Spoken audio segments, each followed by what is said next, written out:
Well, if you read the email, the general topic that I'm going to do is basically called Two Ways of Knowing.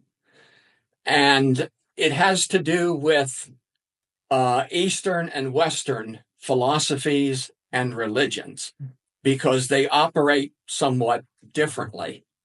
The Western philosophy and religion comes from the Greeks and is highly dualistic. The Eastern way of philosophy is non-dualistic, and it has to do with how you think about things and how you communicate things. The Just as an aside, Jesus was most likely predominantly Eastern in his thought patterns, the way he talked. He was probably influenced some by Greek philosophy, but in Jerusalem at that time, it would have been predominantly Eastern thought that was around. There were Jewish philosophers in the diaspora that had embraced the Greek way of thinking and knowing. But we'll get into that in a little more detail a little bit later. I wanted to start off with something that I thought would be interesting and relate to both Christianity and Judaism. So I decided we'd start off with talking about miracles in terms of anyone want to give me a definition of a miracle? That's not going to succeed. It's a miracle if it does. Yes, it would.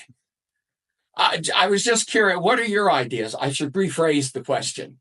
What are some of your ideas of what a miracle is? I should see it as an unexplained phenomena or event that happens that is spiritual in nature, that comes from that's just unexplained. And you think people that pray for it or people that believe that it's caused by a higher power.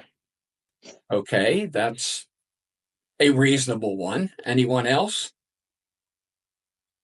Well, I think there are a lot of things that are unexplained that aren't considered miracles. I think I think Carol's on the right track, but it's just a difficult thing to capture. And the way the word is used in our language, some people use it to mean a violation of natural law.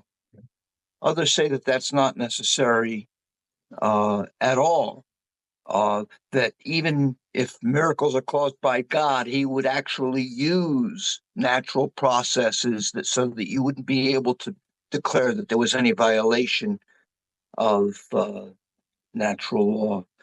So I'm going to yield. I've been thinking and studying this for a long time. There's a classical article I should point out, although the article has been criticized, by David Hume, the 18th century Scottish, that is, philosopher, wrote an article in the 18th century called On Miracles.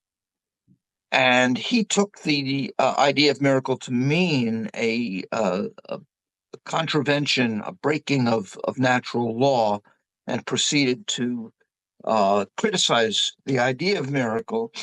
So that philosophers who study the problem very often begin their work by going back to the Hume article.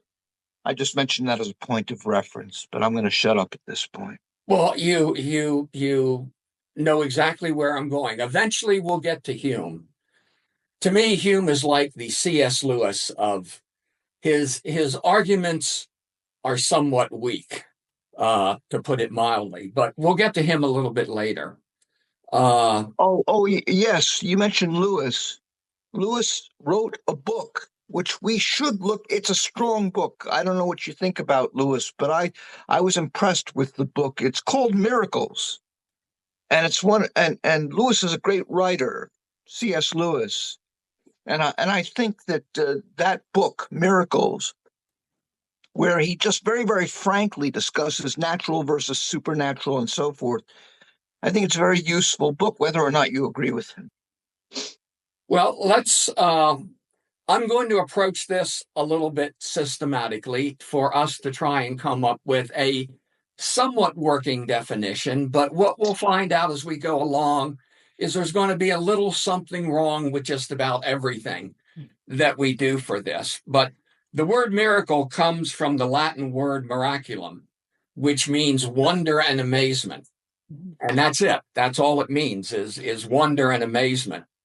Mm-hmm. So one of the ways to approach this that I actually got from another philosopher who was looking at miracles is we take a whole bunch of different miracles and look at them and see, do they have anything in common and where do they differ? And as you go through this, maybe you'll come up with a working definition. So we'll pick one of my favorites to start off with, which are sports miracles. Which, I was going to use that example. Coming from behind in the ninth inning when you're 7 runs down, You're bringing up the Mets here. Well, we call this a miracle, and baseball fans have always called this only a miracle. They can come back only a miracle, and it happens rarely. But is that really what one would mean by a miracle? Go ahead, I want to hear what you have to say. We're looking at everything, and common usage plays into this. How often have you seen in a football game someone makes a field goal and they point to the sky, or some go down and pray as if God were there actually guiding the football through the goalpost or whatever? But there is one particular one that is considered the greatest sports miracle of all. And it involves, let me get the name. Georgia football. No. It involves Carrie Struggs in the 1996 Olympics. Yes, of course. If you're unfamiliar with the story, it's at the end of the team competition. The last apparatus is the vault. And Carrie Struggs is the last person to do this. And at that time, you got 2 shots at it, and you pick the highest score. It's like in baseball. What the sport here is Gymnastics. Oh, gymnastics. It is female women's gymnastics, and the U.S. needs to score a 9.7 to win the gold medal. So Carrie Struggs is the last person. She takes her first vault, runs down, and she scores a 9.1. But in doing so, they found out later she actually fractured her ankle and sprained it as well. Everyone was expecting her to just give up and the Americans would take silver.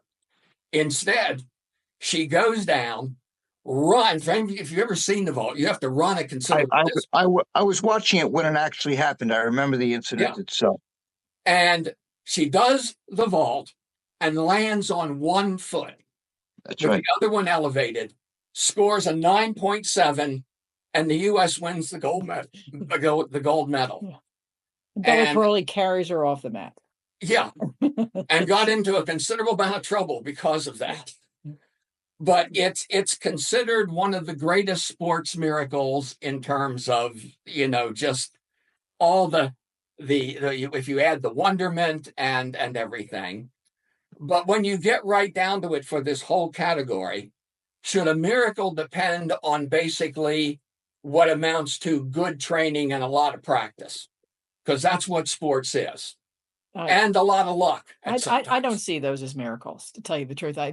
Or maybe they are in a way, but not the miracles I think we're talking about. I'm talking about things like those kids seeing the Virgin Mary in Fatima. We'll get to those are the kind of things I see as miracles. This is just Bella Crowley bullied her into going out to do that vault. She probably wouldn't have if she had any support at all. He bullied. By the way, it's also comparable to Kirk Gibson's home run. I don't know whether anybody remembers Kirk Gibson's home run in 1988. But he was hobbled also. How he hit a home run with standing basically on one leg is a great mystery, but he did it. And he had Montezuma's revenge, from what I heard was going on also at the time. Yeah, but I think people that do sports have people with that sport, people that do sports will do anything to win. You know, my son Randy only wrestled in college, and he was a good wrestler, very good wrestler. But one time he got knocked senseless. He was seeing stars, and he was losing a match, and he caught this kid in what they call a spladle, which was a Hail Mary move. This cocky little kid in a leopard suit, leopard, and he caught him in a spladle and put him on his back and won. Now there's a miracle for you, but it's only because people that do sports are crazy. They always hurt. They always hurt. Masochists. They're masochists, and they don't care about it. You know, and I think that's a mindset of sports. I see sports different from right, but also that's a function of an amazing amount of training. Yes, that's right. He was wrestling 100 matches a year at that point. So his body went into automatic. And a lot of it involves what is called muscle memory. That's right. When you train enough, That's you right. just do things instinctively, That's like right. your wrestling hold that you're talking about. So I think we can kind of put sports miracles to the side Yeah. On this, They're but it just is crazy. a very They're just common crazy usage. They're just crazy people who don't care if they're hurt or not. So the next one is miracles of technology.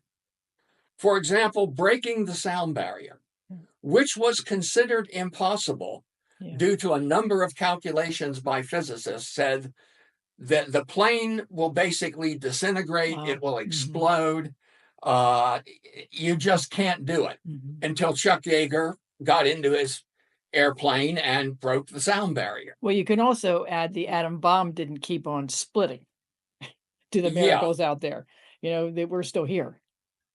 So from these two, we can make an assessment that a miracle should be something beyond human control. I think you're right. In other words, a miracle shouldn't be something that humans are able to produce in one form or another. So we go to miracles in nature. And everyone, I think, would agree that the creation of the universe, or the Big Bang, might fit the definition of a miracle. We had no control in it, obviously. And at the time that they came up with this in physics, it was quite unexpected. They were working on the assumption that the universe was forever eternal, and it just, whatever got destroyed, got recreated, and it just kept on going. And it was quite a shock when they came back and found out that the universe does indeed have a beginning, at least the one we're living in. Yeah. So that one is certainly beyond human control, but we're still looking for something, I think, a little bit more meaningful in this. And that gets us to what most people call miracles, which are coincidences. And I've got one for you here. In 1975, Erskine Lawrence Evan was hit and killed by a taxi in Hamilton, Bermuda. It was the same taxi, driven by the same driver, with the same passenger, who had also killed Erskine's brother Neville the year before. Both brothers were riding the same moped, and they were both 17 at the time they were killed. So that certainly is a coincidence. Very much so. It brings up the fact, does a miracle have to be positive to be a miracle? Obviously, two people getting killed, one would not usually reach out and call it a miracle. You do dissociate good things with miracles, not bad things. You do. Yeah. And so I have another one. There was a church in Nebraska, and at 7:30 every Wednesday night the choir met. And there were about 15 people in the choir that met at this church every Friday. Well, at 7:27 there was a natural gas explosion in the church, totally leveled the church. There was not one single person in the church. Not because they canceled choir practice or whatever, but every single person had a different explanation of why they didn't go to choir practice that night. Oh. So it was not just the fact that one person canceled it and saved everybody, which would have been kind of miraculous. Every single one of the 15 people had a different explanation of why they never showed up. So that gets us to the point of, are things that are improbable miracles? in terms of trying to define them. And of course, that doesn't mean that miracles can't happen, because improbable things happen all the time. People win the lottery. Those are 1 billion to 1 odds of winning the lottery, yet every now and then someone wins the lottery. So just because something is improbable doesn't necessarily put it in the realm of being a miracle, because improbable things have only if something would have a 0 probability of not being able to happen would it qualify as a miracle. That's fair to say. And there are very few things that have a 0% probability of happening. So what we're looking for here, give me a sense. So, okay. So this brings us to the miracles of Jesus. And I'll use 2 of them as examples. Jesus supposedly did a lot of miracles. He cast out demons. He healed people. He turned water into wine, and he raised Lazarus from the dead. Now, I just picked those 2 because of one would think that they have a low probability, if not a 0 probability of happening. Yet nowadays, maybe in Jesus's time, they would have been viewed that way. Nowadays, people come back from being brain dead all the time. They are clinically dead, and they're in a coma or whatever. Sometimes it's weeks, sometimes it's months. They just miraculously come out of the coma. So that doesn't have a 0 probability of happening. Turning water into wine these days is actually easy. It's just chemistry. You can take water, add stuff to it, and you can make not a good wine, but you can make wine out of it. So some of the miracles change as a function of time because of what's possible to do, which gives us another hint that a miracle really shouldn't be something that's possible to do, which brings us to, I'm trying to get the example, what the philosophical word is for this. For what, Jeff? What is it you're trying to express? Something that logically cannot happen. For example, draw a square circle. You can't draw it. It's logically. A paradox is what you're thinking of. The sound of one hand clapping. It's a paradox or a contradiction. That's correct.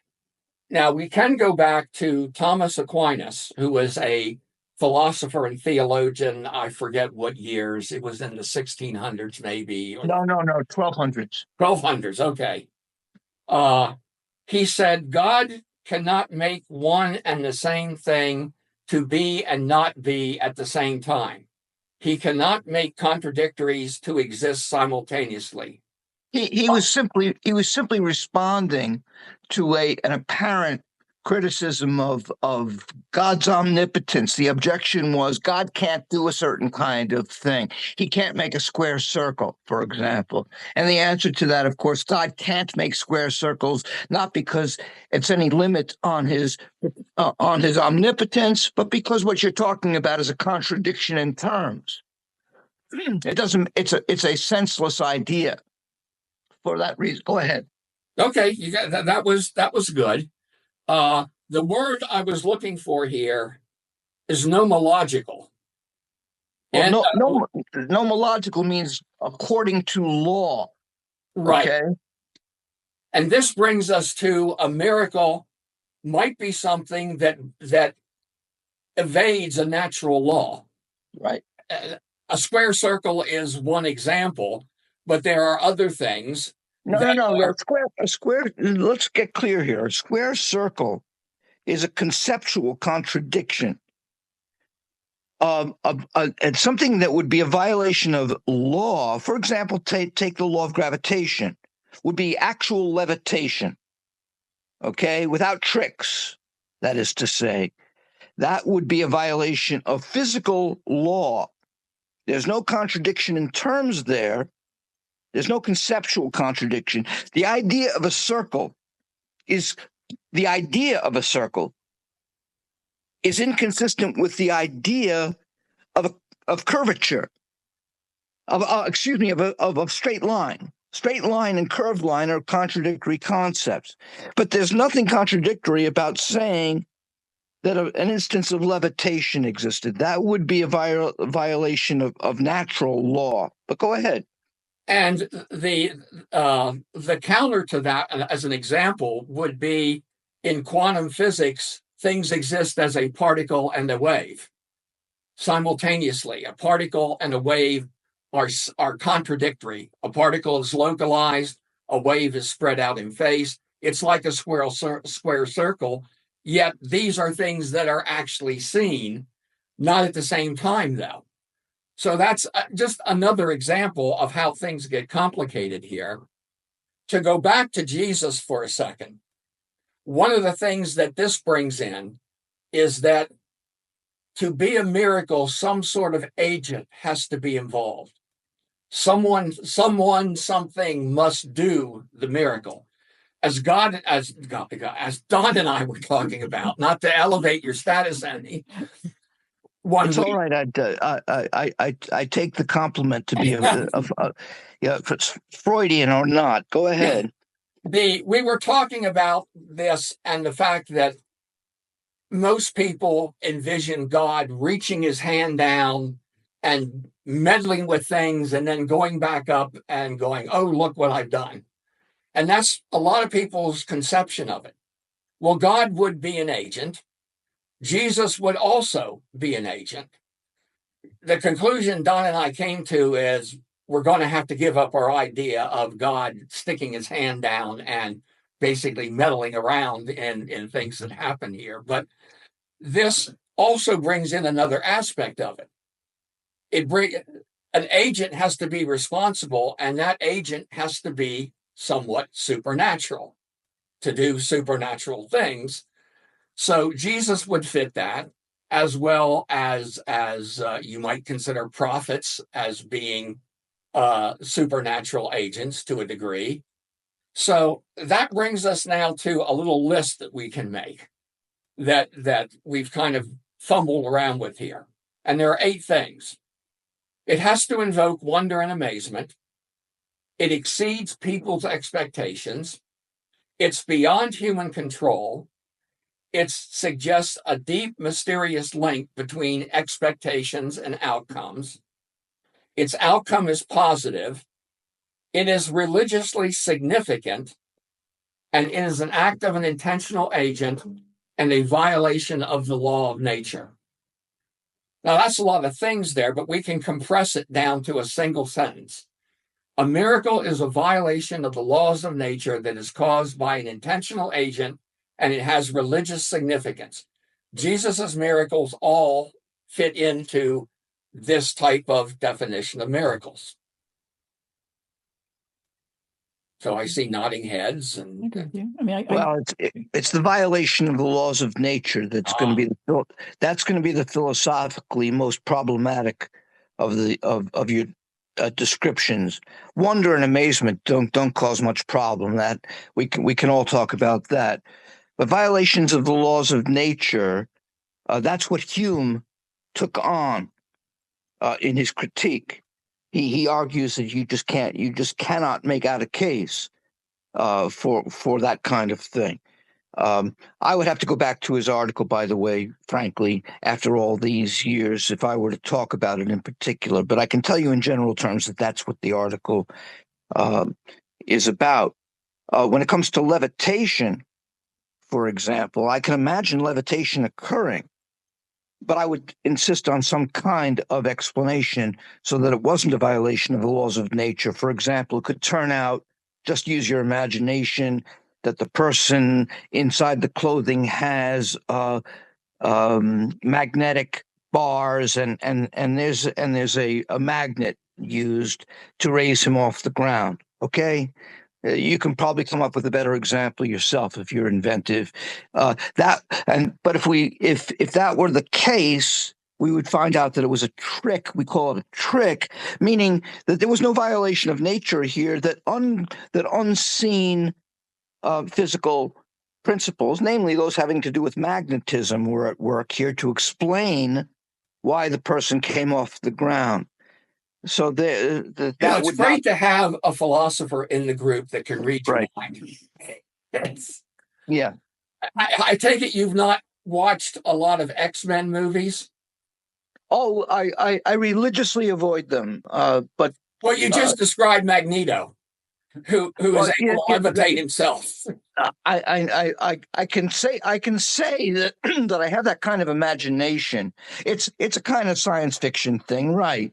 But it's readily understandable. We know how magnetism works, and we could see how it might be used to simulate levitation off the ground. You could raise something up.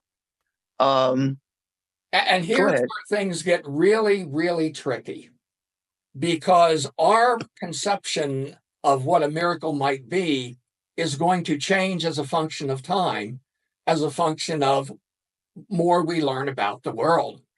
And this brings up the key point in all of this is, do natural laws even exist? And that's a topic that's being discussed now at great length in physics circles. Because one of the things I would really love to have happen is much more of a dialogue between philosophers and scientists. Because there's a lot of things scientists could learn by active discussions with a philosopher. And there's a lot of things a philosopher could learn about what the current state of the art in what people think about something who actually do experiments. So we're now in the realm of bouncing back and forth between philosophy, religion, and science. And the reason why I bring this up is there are now things that are being discussed that would have been literally scientific heresy 100, 200 years ago. They're finding evidence that the gravitational constant changes as a function of time. But there's nothing miraculous about that. Oh, there is, when your assumption about nature is natural laws cannot be violated. Natural constants do not change. That's why they're called a constant. Yeah, but that's no more interesting than the fact that biologists used to believe in the constancy of species, and that, yes, it was a radical revolution in biological thinking when evolutionism prevailed. And now we all think in evolutionary terms, but the fact that species are in flux is the same idea conceptually as the idea that gravitation may be in flux, that it's a flux factor, that it may be very slow in changing. And this brings us to one of the, if you happen to follow, I've got a science news feed that I get, but the Webb telescope has really opened up an absolute can of worms in terms Yeah. of cosmology. Things are not the way they're supposed to be based on our current understanding of natural laws and our basic understanding of physics. There are numerous things that are just not right. They're finding things that just shouldn't be there based on the what we call natural laws. Now, this isn't unusual because when Einstein came up with his concept of a black hole, everyone went, "Oh, it's just theoretical. They don't exist. There's no way that can possibly exist." Till they found the first black hole. So our ideas of what is a natural law is going to change as a function of time. So that really muddles our definition of a miracle. And as we're going to see here, we're going to get into things that are called miracles that probably aren't miracles that everyone thought that they were. Like what? Well, there are actually three different types of miracles. They can be classed into three groups: material miracles, biological miracles, and mental miracles. So a substance miracle, changing water into wine, would be a substance miracle. Feeding 5,000 people on 2 fish and 3 loaves of bread, or maybe 3 fish and 2 loaves of bread. But feeding that number of people Mhm. on that, and then having 7 baskets of leftovers Mhm. is a what would be called a multiplication of substance miracle. The others are controlling the weather. Now, this obviously isn't a miracle, since Marjorie Taylor Greene has now said that Biden has a weather machine that can now change the weather, and he's causing all these hurricanes down in Florida. So, Yeah, probably led by Jews. Jewish space lasers are probably Right, right. But anyway, controlling the weather and the sun and the moon. Yeah. God made the sun stay in the sky while Joshua was fighting a battle. I think it was the Battle of Jericho or something. Yes, it was. The sun stood still. That's right. So these would be miracles of controlling physical things like the sun and the moon and the weather. Would that be Wait, coincidental? why do you leave out the splitting of the Red Sea? That has to be one of our chief examples, doesn't it? You're jumping ahead of me. It's in a different category, though. I see. It's considered a geographical miracle. But wasn't there I some see. explanation for that? That there was some phenomena, some An sort of earthquake created a tidal wave yeah. and sucked the water out. wasn't that And yeah wasn't that yeah You've been reading finally came back Velsikovsky. in. well No, there are. yeah And the one thing people will do is try to explain a miracle Sure. inside of natural law.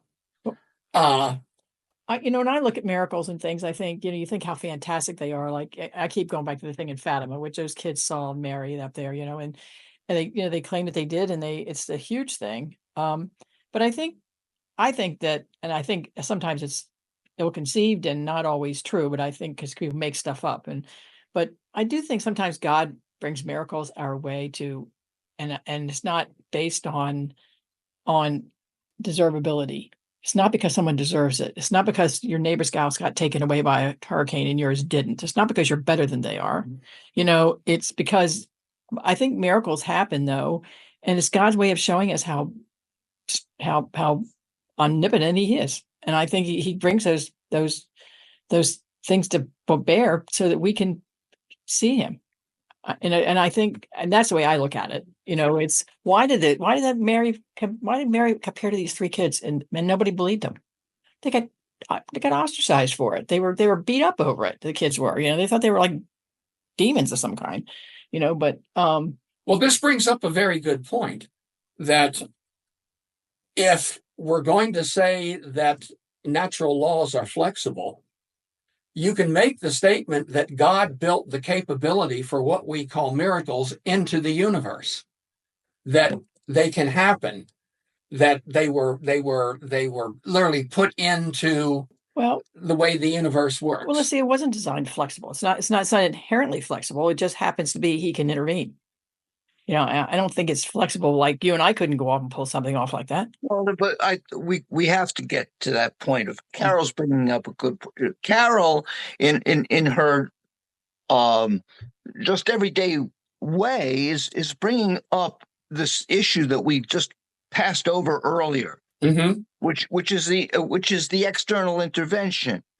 The idea of God as being, and this is C.S. Lewis's attitude, by the way. He wants to defend this attitude, and say, yes, the Christian, like me, is committed to supernaturalism. That's theism. It's not pantheism like you and me, Jeff. It's theism. It's the belief that there's a God outside the universe who can intervene, an intelligent being, the most intelligent being outside this physical universe who can intervene.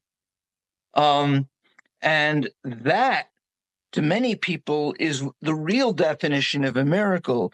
I don't subscribe to that God external to the universe view of things, and therefore I would have to have a different basis for thinking about the miraculous if I were to make sense of it at all.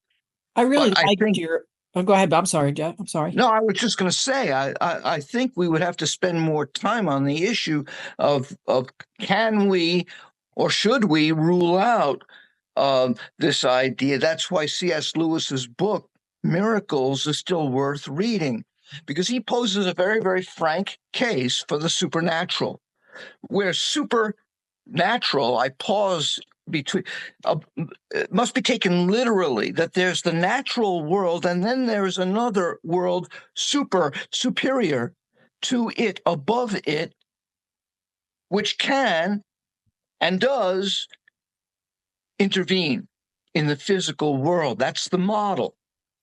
It's two different things. It is a natural, and besides that, there is the supernatural, and the supernatural, paradigmatically, that's the region of God, can and does intervene in the natural world.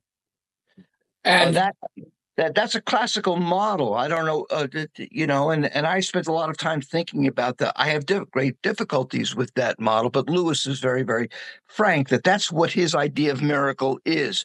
And he is not satisfied with any idea of miracle. That's one of these days we should reread that book, some of us, the C.S. Lewis's Miracles. It's a good book.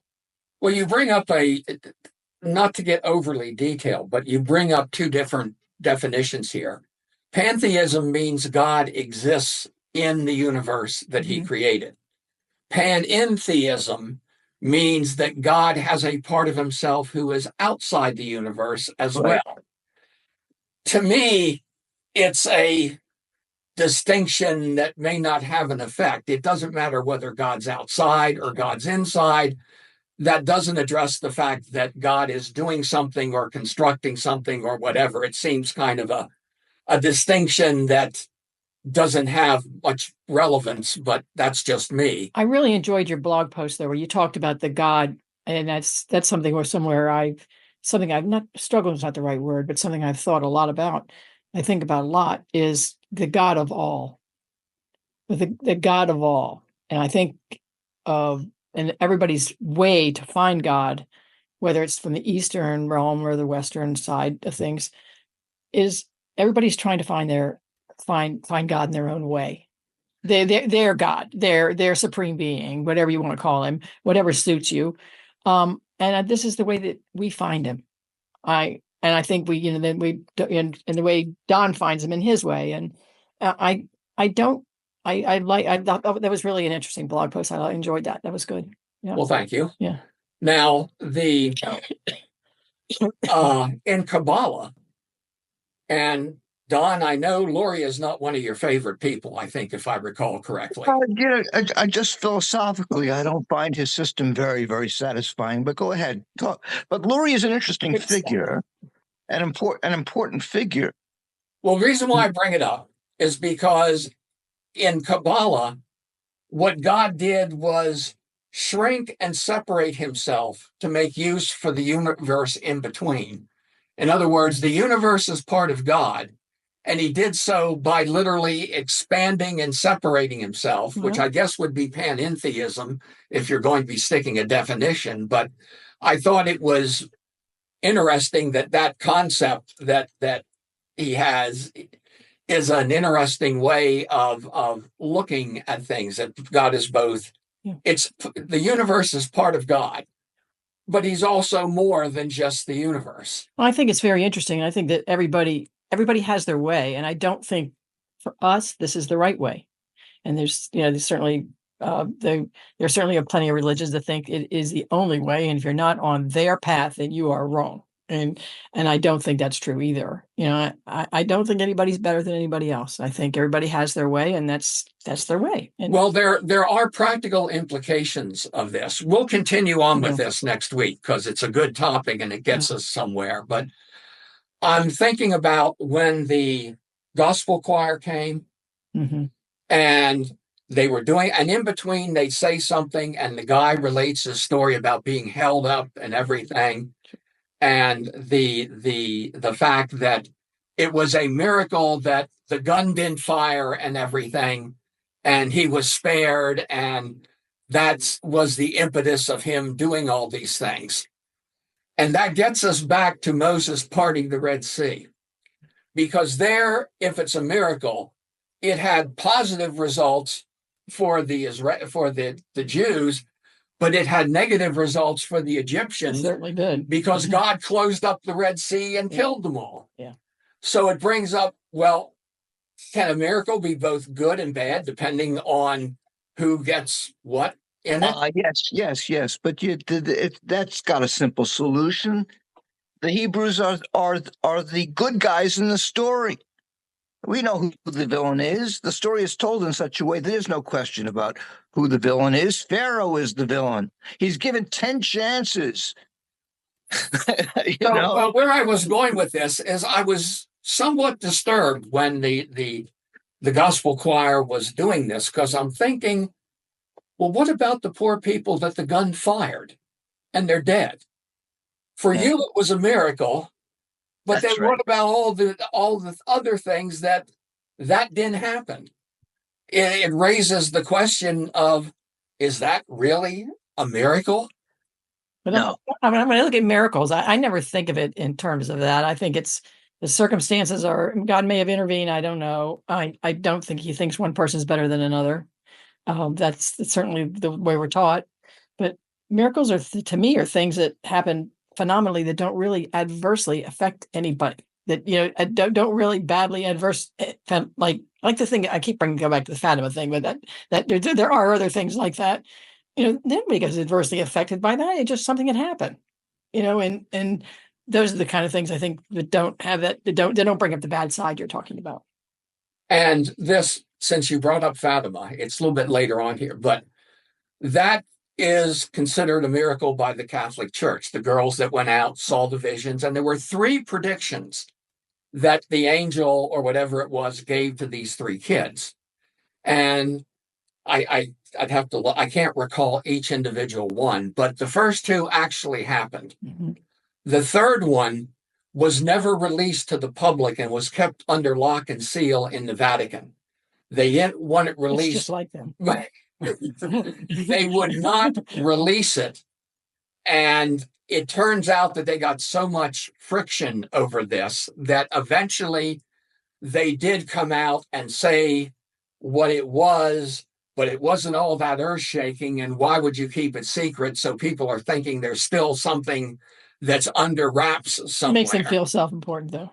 But yes, you can always count on the Vatican and Catholics to put mechanics into a miracle. You betcha.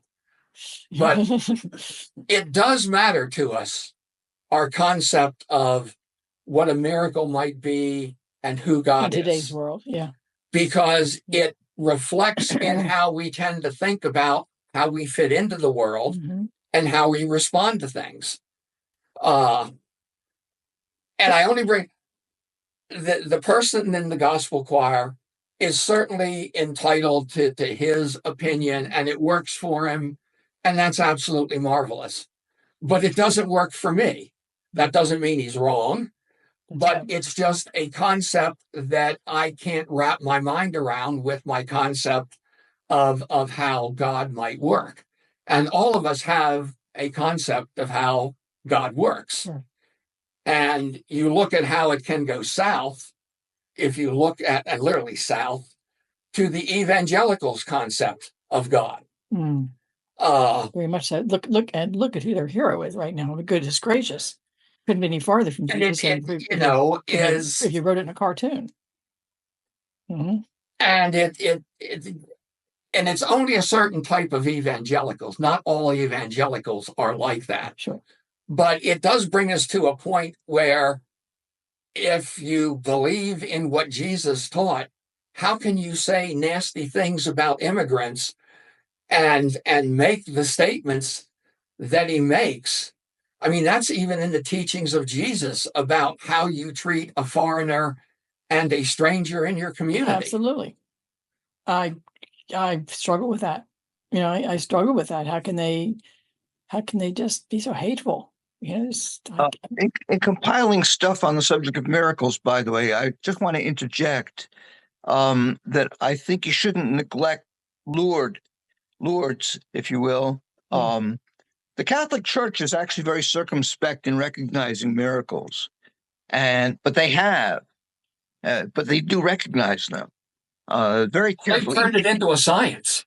Right, and each miracle is subjected to extensive study. Most of them are medical, but in the case of Bernadette herself, she had stenosis, a terribly crippling thing that apparently did go away. So here, in a case like this, medical cases like this, I find these very, very interesting because I'm not saying you have to agree with the Catholic Church's vetting of the situation, but they did vet the situation quite carefully, and you can get a lot of data here, even about what has to be one of the most interesting spheres of the miraculous. Brings you back to Jesus himself.